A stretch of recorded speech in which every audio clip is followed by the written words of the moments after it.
This week on Wildcat News, we attend the Zombie Run. We learn what students think about the new Disney Plus service. And we sit down with the teacher who has recently returned to West Johnston and the United States. All these stories and more coming up because Wildcat News starts now.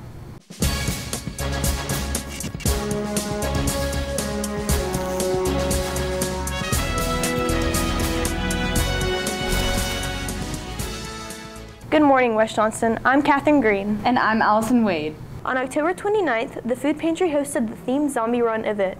On Tuesday, October 29th, the Food Pantry chased away hunger by holding a zombie-themed race that required donations of canned goods to enter.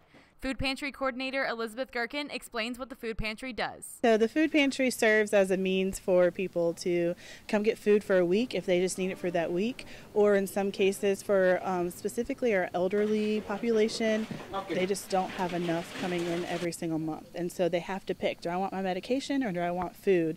And so that's kind of where we play a huge role for them, is they can get both. They can get food and they can also get their medication. And we have lots of food to pick from, not just like a box. We are self-selecting or choice, and so they get to pick what they want. So they go shopping and they pick whatever needs that they need met. They're able to select those items. Junior Wyatt Nall was a zombie and shares how he personally benefited from the event. Getting involved in school activities and spreading awareness like the Food Pantry is a great way to have a social connection with everybody in the world, and it helps with your social skills. So being a zombie has really helped me personally overcome social anxiety.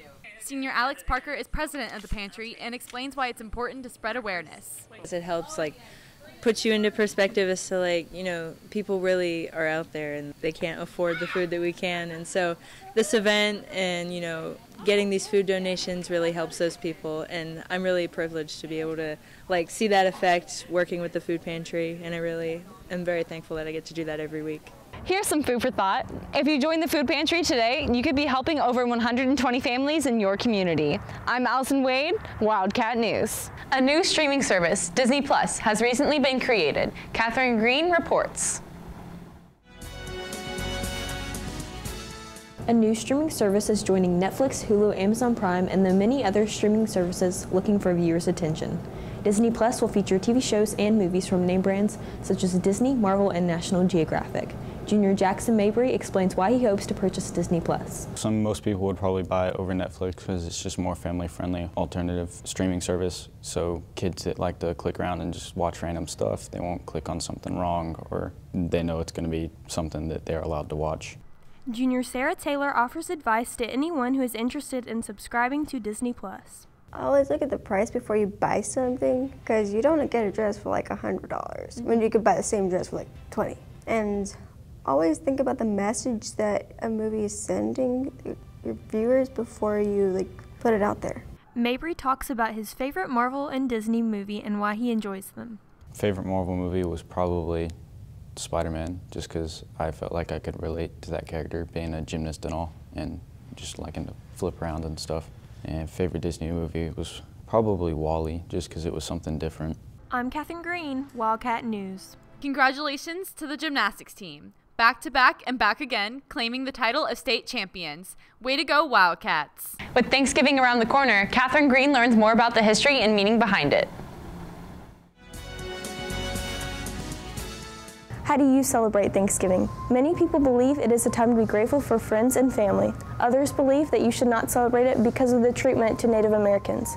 Junior Luke Barnes explains why Thanksgiving is important to him. I'd say I'm for Thanksgiving. I'm for the idea of, well, it's cliche, but giving thanks and being thankful for your friends and your family and the things that you have, the things that you've earned. It's just kind of a time to reflect on all the good things that have happened to you. Just spending time with family and friends, having a good time. That's why I'm for it.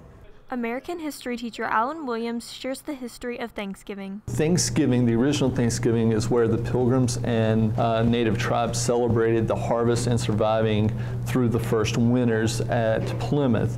So when we think of Thanksgiving, we should think about remembrance of those that didn't make it, but also being thankful for the food that we have in front of us and the family we still have with us. Barnes feels like he understands both sides. I think the important thing, the difference between both sides, is just a linkage, because obviously Native Americans were treated terribly and removed from their lands and most of the United States.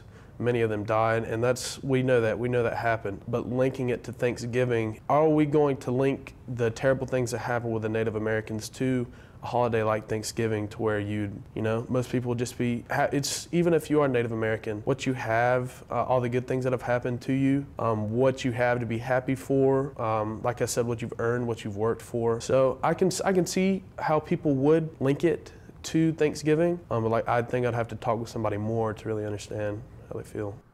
I'm Catherine Green, Wildcat News. The GSA and FCA are hosting a Friendsgiving on November 26th. If you would like to sign up, talk to Ms. Markison or Mrs. Scott. Allison Wade sits down with a teacher who has recently come back to school. How well do you know your teachers? Math teacher Willie Atkinson started teaching at the school a year ago, but many students still don't know much about him.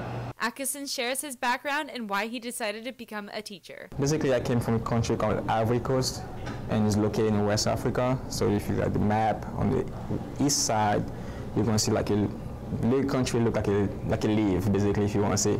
And going from there, being here, as a student, as an exchange student, in high school, went to college, and teaching was everything I want to do, because I got good teachers in high school, and it's a good way to give back to my students and to the school system also. Atkinson hopes to connect with the students beyond the textbook. Say hi, Mr. Atkinson, and we miss you, and how are you today?